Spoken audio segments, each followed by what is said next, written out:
Hi, good day, good morning, everyone. Depends who is where. So, we are continuing our series of live stream before Brave2Bloom Conference, and today we are speaking with one of our great speakers at Brave2Bloom and also a great strategy consultant who knows a lot about pitching, about leadership, and about building relationships. So we are talking today to Annette Kramer. Hi, Annette. Hi, Christina. So let's start. Let's give our audience maximum value in this 40 minutes. So let's start with introduction because the introduction is also a part of successful pitch, successful leadership speech. So let's start with the introduction. You'd like me to introduce myself? Is that what you're saying? Yes. Okay. Yeah. So, yeah. So, my name is Annette, and I am a high-level strategy consultant who likes to get my hands dirty. And I use communication as a tool because people generally don't know what they think until they say it. And then they can look at it and they can see what they think is good about it or bad about it or weak about it or strong about it. And then they can test it and iterate it. And by the same token, they can take a look at what it is that their activities are and see if they're aligned to the communication that they finally settle on. And if not, change the activities and iterate back and forth between the way a company is run or activities are designed and the way they're communicated. So you basically iterate, you change your communication till you find the successful way to do it or not. Well, that's what we do, right? We we test. I mean, it's there's never nothing's ever finished, right? If you Mhm. ask a creative, nothing's ever really finished. It's just finished enough. And we're always developing the way we think.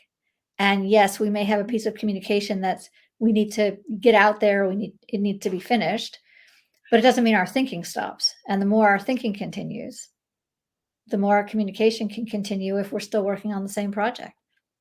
Mhm. So why is pitch so important? Why do you teach pitching? Okay, so first of all, I teach pitching because people buy pitching. I think pitch is a terrible word. It sounds like you're throwing something at somebody's head. It's something that people say you deliver. I don't think that's what communication does. What I help people do is start a conversation that listeners want to continue. And people buy it as pitching, as presentation, as presentation training. I think training is for dogs and monkeys. I mean, basically, what we have is learning, right? Training is learning within a very narrow context for a relatively narrow group of activities. Whereas learning, to me, the difference is that you're taking those skills or those insights and you're crossing contexts. I think Give me an example. Which example you can give in our context, for example? in our context, well, I mean, training is for Microsoft Word, right? You learn how to use Microsoft Word. That's training. There's a beginning and there's an end. You can be trained to fix a toaster. There's a beginning and an end. There's a right way to use it. And then you can be relatively creative within that structure, but it's a pretty small structure. Now, Mhm. learning is a different thing. If you are in any profession, you can learn how to do whatever it is that you do with insights from other professions. That's learning. That's taking something that's new and integrating that into what you already know. Learning is associative. So you start with one thing and you find a connection to another thing, and Mhm. then you put them together and you see if they work. And that's how you learn and test. And I mean, to me, the word innovation is a bit of a nonsense because innovation is learning. Learning is innovation. That's all it's about. If you're innovating, you do something, you learn whether or not it works or how it works, you learn what the outcomes are, and then you learn how to use those outcomes in a new way. It's all about learning. Mhm. Well, as a businessman, I can tell you a secret. Probably it's not a secret for you, Annette, but probably the audience can get some insights out of it. All the money is in the crossroads, is on connection on different activities and different things. And I will tell you a secret one about Annette that I know, that she started from theater. Annette, is it true? You started actually training actors how to be believed, as far as I understood. Well, okay, No? so yeah, it's pretty much right. It's pretty much right.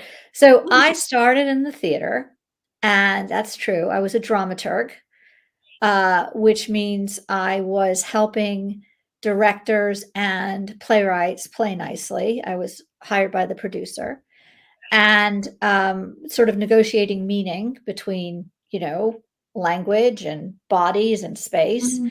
and trying to make things work better. Because in the theater, everything has to work or it doesn't work. I mean, there's no kind of in between. Things don't sort of work.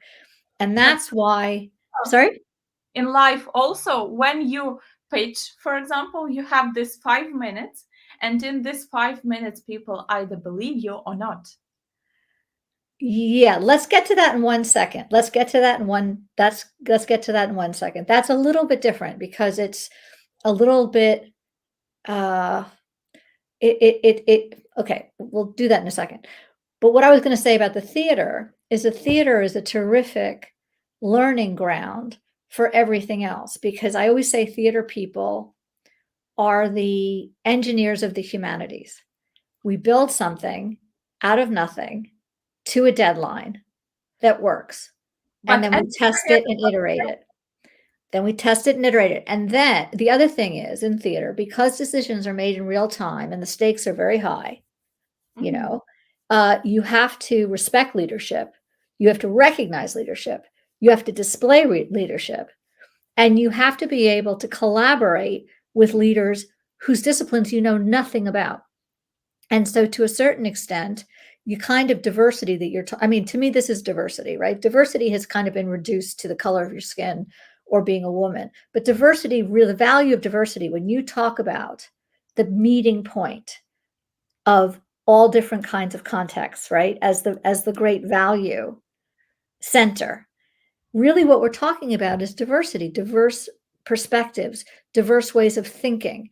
And that I really hope starts to get back into the water along with giving people opportunities who don't have opportunities because of the color of their skin, because of their gender, because of their sexual orientation, whatever it is. But those things, the reason that those things are valuable is that it gives people different perspectives.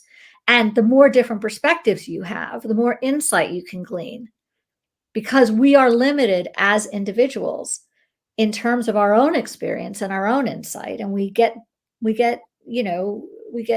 do you call them, like blocks like I just got. No, actually not. But when you were talking about theater, the one thing I was thinking about was that it pretty much resembles the entrepreneurial life. You start something new, you start something from the scratch, you do not know will it work or not. You iterate constantly till it works, and the stakes are really high. And it's pretty much the same. So it proves actually that we can learn from different environments.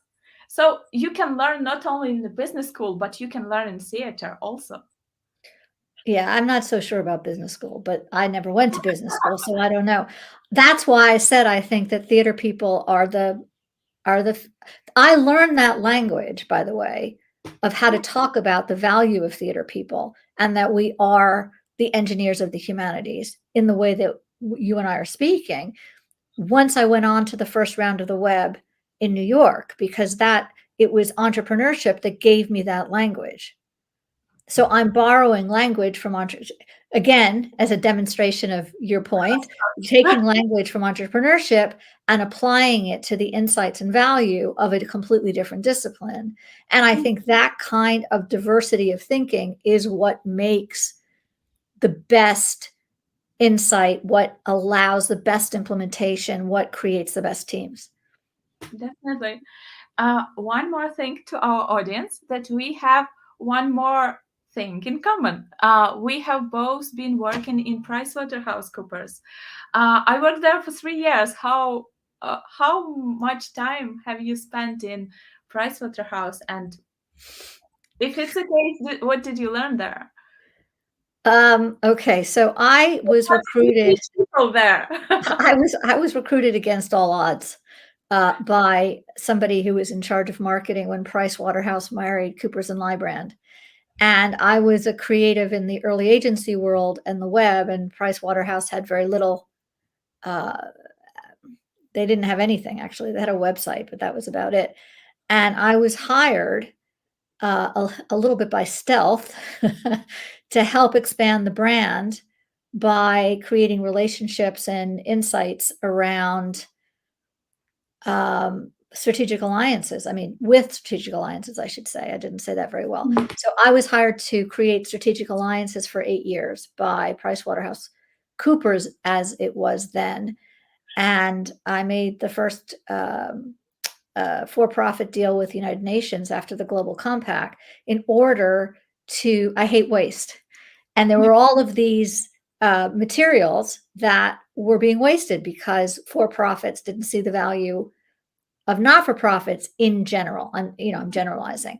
So what we did, my boss and I, is found material that their clients would value very highly and edited it so that they could use it, and building relationships between unlikely, or what was thought to be unlikely, partners. So that's what I did at PricewaterhouseCoopers. I also did a lot of sneaky. People would come to me to help them do presentations, and they'd come to me to present themselves more like leaders when they were feeling insecure. It's just something that people have always come to me to do. I don't know why, but they just do. So well, the product is not what you sell. The product is what people buy from you. It's also one of the phrases I learned not in business environment. But what is relationship building for you? How would you define successful or good relationships? That's my next question to you. Well, I mean, I think that's a different question for everybody, right? I mean, there's some people who have more transactional relationships, and that's a kind of at a certain level, and there are other people who have more complex relationships. It's a very big question. I think what I would do is I would turn it around and say that the way that I help people build relationships is by figuring out how to be as much themselves in their best way as possible. Figure out how to represent what's true about them and what interests them and what interests them about other people. And then they can start a conversation that listeners want to continue, because business is always done in another room. And business is about relationships. And so taking this back to pitching, which is, I think, what you had started to do before, the reason that theater and pitching are different. Okay, I hate the word pitching. So conversation starting, right? What I teach people how to do is start a conversation, to speak like a leader, right? And to speak like a leader, you have to know what you think, and you have to know what you think leadership is. You have to stand in your leadership. It's a combination of things. It's a combination of the way that you speak, the way that you feel, and a level of confidence. But it's not there's no template for this. It's something to discover and practice and own. But is there kind of a guideline? For example, when the person comes to you, what do you teach first? Or it depends 100% on the circumstances, person, environment, goal.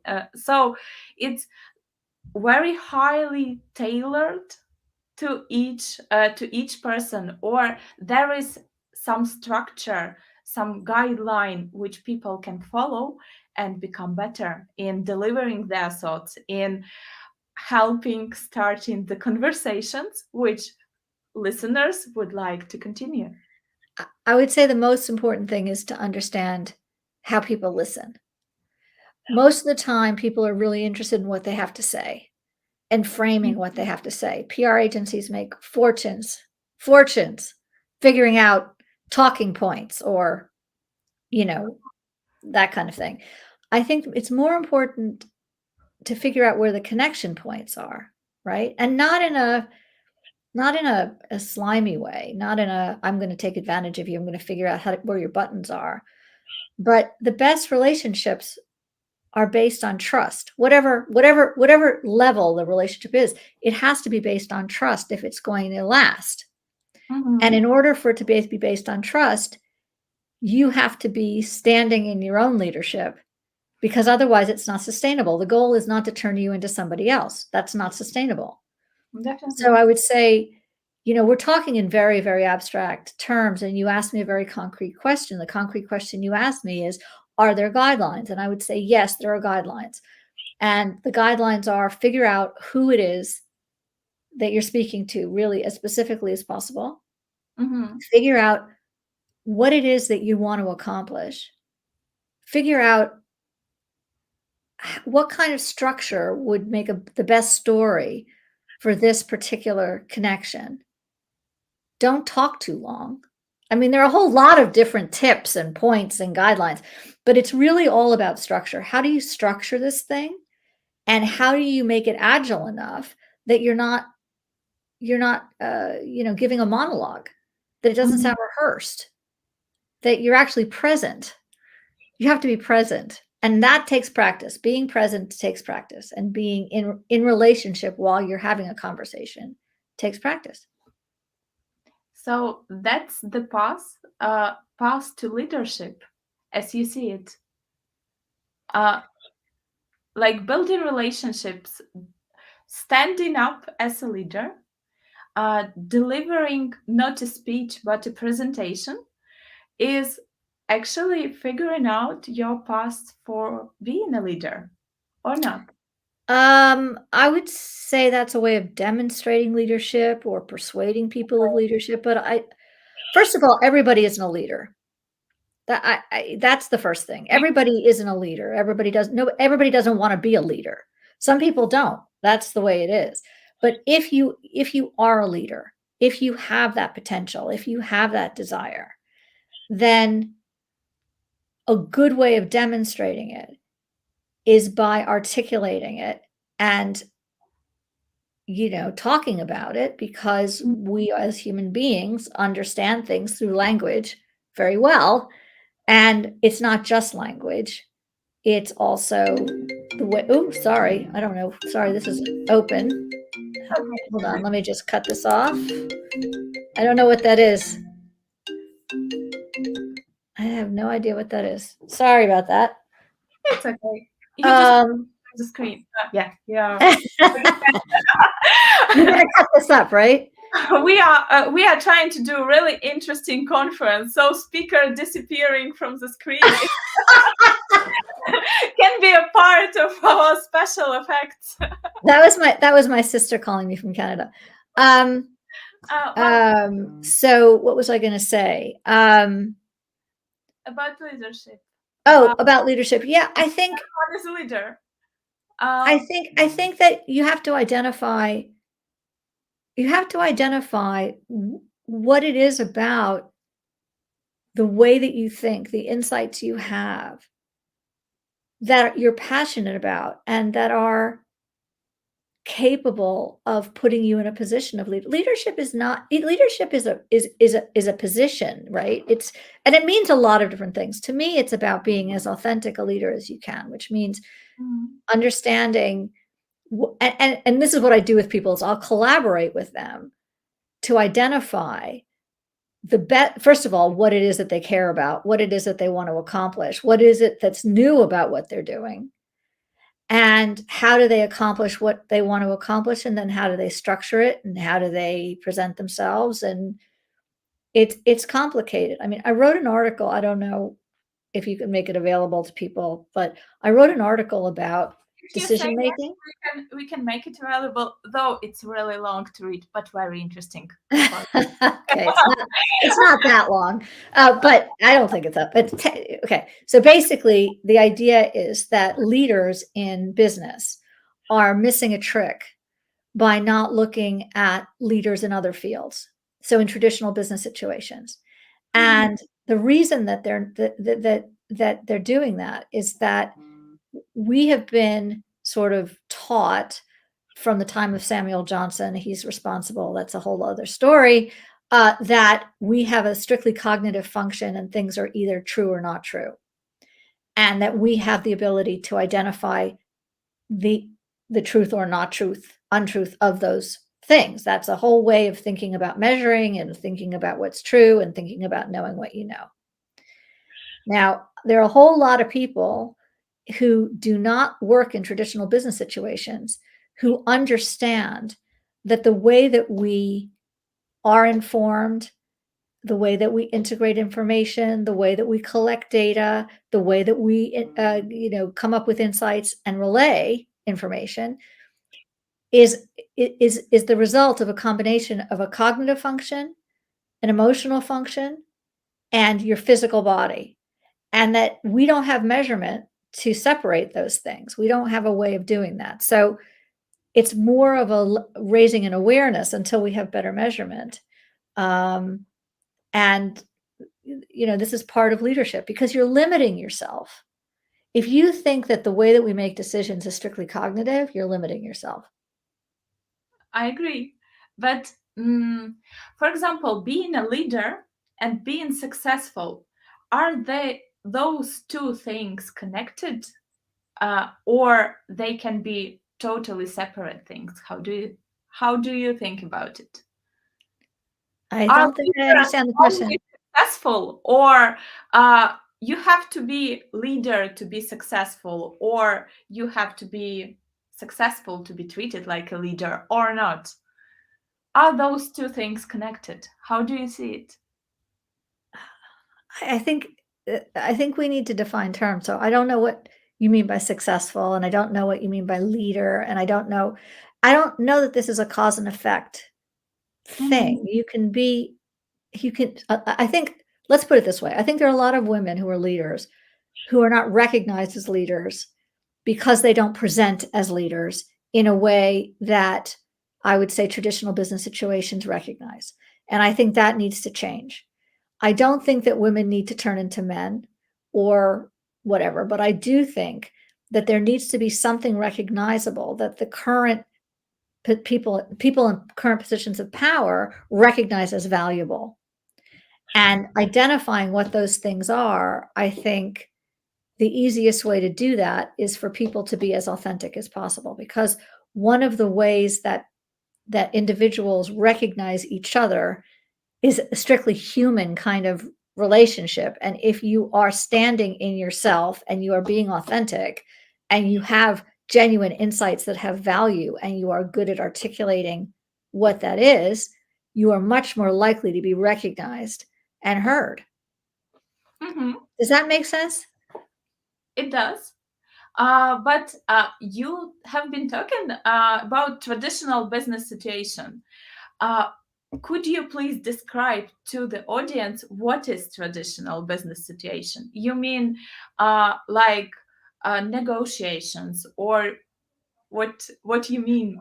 Well, I'm talking about structures that have a traditional there's a traditional hierarchy within a company, and that traditional hierarchy has power structures, and those power structures have other implications. And it's only since really the internet and all the tech companies have gone gone crazy and so on, which isn't that long, that we've had flatter organizations, right? Where people share power, they collaborate, where things are valued other than top-down structures. Because if you have very few people who have all the authority at the top, if authority is centralized at the top, then you have very little room to maneuver or to demonstrate your own value. There's not, right? Because you're asked to do very specific things in a top-down way. I think cultures that are either flatter or that give people a sense of ownership of their own, they don't have to, they give them a real sense of ownership of what they're doing, of the outcomes that they're doing, maybe part of the company, that encourages, people to invest what they're good at, invest their own sense of leadership, what they're good at leading, right, at their leadership into the company. Okay. Which advice would you give to the women who aspire to become leaders, become entrepreneurs? Which advice would you give to them? Oh, I don't know about all women and all entrepreneurs, but I think if I think the best advice I was ever given, and that I follow as much as I can, is figure out what you know, figure out what you don't know, and then figure out who knows what you don't know, and that you don't have to do it alone, right? And the other thing I would say is that women should support other women, because if we don't support each other, nobody will, right? That's the way it is. So those are my two big pieces of advice. If I have to give advice, those are the things that I try to follow, right? Well, there is third field. Actually, you probably read Nassim Taleb, Anti-Fragility, the book. And he said that there are things you know. There are things you know that you do not know. And there are things which you do not know that you do not know. And basically, this third field is the most tricky and most complicated, because you do not know that you should start discovering the direction about which you also know nothing. So this is the most tricky thing in each learning, probably, that stepping out. Everyone talks about stepping out the comfort zone, but stepping out of all the things can be a bit scary. Yeah, I don't recommend stepping out of everything, I mean, I think that would be kind of terrifying and paralyzing. But it's about taking calculated risks, right? So one of the ways that people describe improvisation is that you have to be so much of an expert at something that you know exactly how far you can go out before you have to come back, right? And depending on the circumstance, you may have more risk that you can take or a different risk that you can take. But the idea that you should always be taking some sort of calculated risk is, I think, a good one, because otherwise you're not learning. You're just rearranging the same data points. And I think you're also right about, there are always going to be things that you don't know, but you can't let that stop you. You have to just figure it out. That's life, right?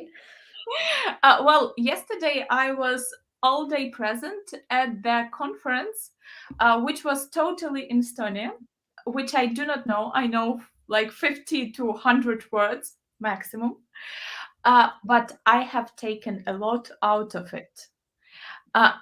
I have approached people, built communication, did some networking, though they understood and I understood that we do not speak the same language, we actually were able to communicate. And well, I admit that it's a bit of extreme, but having like 20% less of that extreme would actually also bring great results, because you are stepping out of your usual circle, your usual way of consuming knowledge. Because it's interesting to know what you think. What is the best way to learn? How you learn the best? I think everybody learns to, I mean, I was going to say, bravo for you. I think different people have different comfort zones, right? So if you are somebody who feels less comfortable in new situations, then you take less of a risk, maybe. I mean, it depends. Well, I don't think everybody learns in the same way, but I think as long as you are open, I think that's really the idea. So I have this, I have a rule, right? That or a rule, I shouldn't say rule, but I have the other piece of advice, if you want to call it advice, is, companies talk about sustainable resources all the time, right? We talk as consumers or as citizens about sustainable mhm. resources. I think the most important resource that we sustain is curiosity. Hmm. If you are sustainably curious, if you can maintain sustainable curiosity, you will always be learning. And I don't know that it means that you have to put yourself in a completely different situation. You can be Well, in the same situation and be open in a different way. mhm. So the first rule from Annette Kramer would be stay curious. Be curious always. Maintain interest in life or not. I can't put them in order, but I think yes, I definitely is something I would suggest. I think Which that's are something important. others? This one is actually brilliant. So which are other rules from Annette Kramer? Okay, advices, pieces of advice. Women need to like each other and support each other. I told you that one. That I think it's absolutely important. Not if you don't like the person, then that's a different story. But it's I think it's really, really important.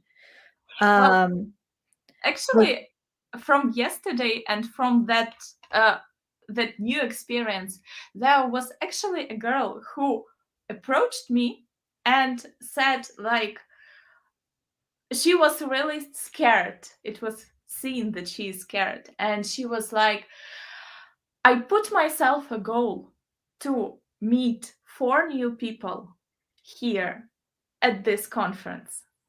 And I think that she was much braver than me because she was stepping out uh, to the new thing, though she was really, really scared.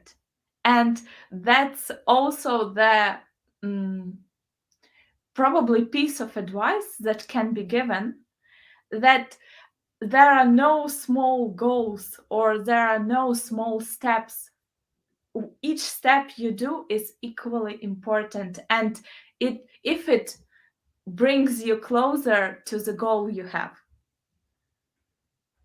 And I admire her bravery because she, like total introvert, she went to the networking event, which are all conferences. All conferences sometimes are valued not only for the speeches and information, but also the place where you can meet whoever.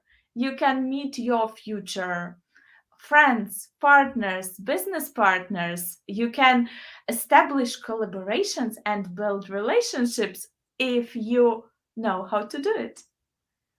And if you naturally can do it. So, what would be your advice for all the people who will come to Brave2Bloom conference? What they should do to take maximum out of it, to have the outcome they would say then, yeah, I'm proud of this. What would be your advice? okay, that's a lot of questions in one question. Yes, I'm going to pick one. Okay, so yes, I think that's I you. yeah. So the first time I worked in Estonia was I was working with the X Road, which is the internet backbone of the country, right? That puts everything online. And all of the different groups, we were telling a story together. I was helping them. I was hired by the British Council um, to prepare them to go before Parliament and discuss the service. And one of the things that I did, because as you live in Tallinn, you know that Estonians aren't necessarily the most forthcoming when it comes to having conversations or starting conversations. They all stay stum, But then once they start talking, right, they don't stop. So I think it's the starting of the talking that's the hard part. And so I don't know if you're asking me about Estonians or you're asking about, I think this works for everybody. When I was collaborating with them on networking to see what would work, right? And by the way, that's part, it's really important to explain that people call me a teacher, but I teach through collaboration. I mean, I learn as much as I offer, right? So, because I really think that collaborating, 1 + 1 equals a lot more than more ones or two or whatever you want to say. So what we were collaborating around this, and one of the things that occurred to us is that if you can find something to be curious about with every person you meet, you can start a conversation. Because the goal is to start a conversation, listeners want to continue, right? Business is done in another room. If you have the last word, you lose, right? If someone asks you a question or responds, you win. It's really quite easy.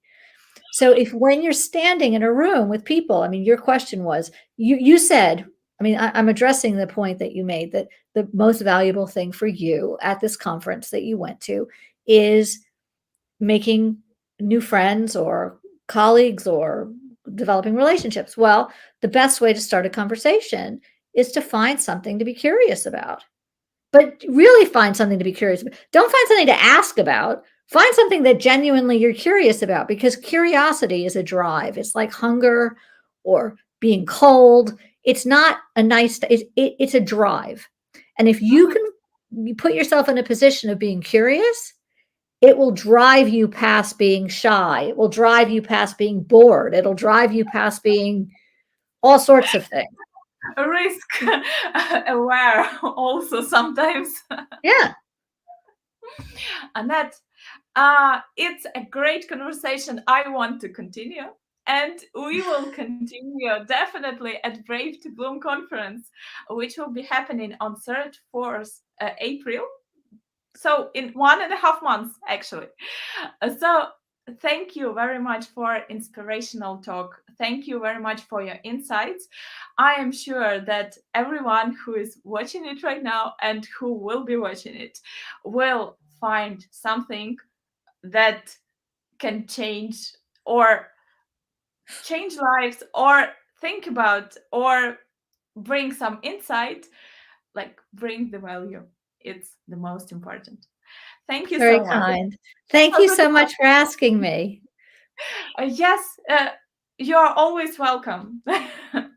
and see you at Brave2Bloom. See you, Brave2Bloom. Have a great day. Bye. Bye-bye.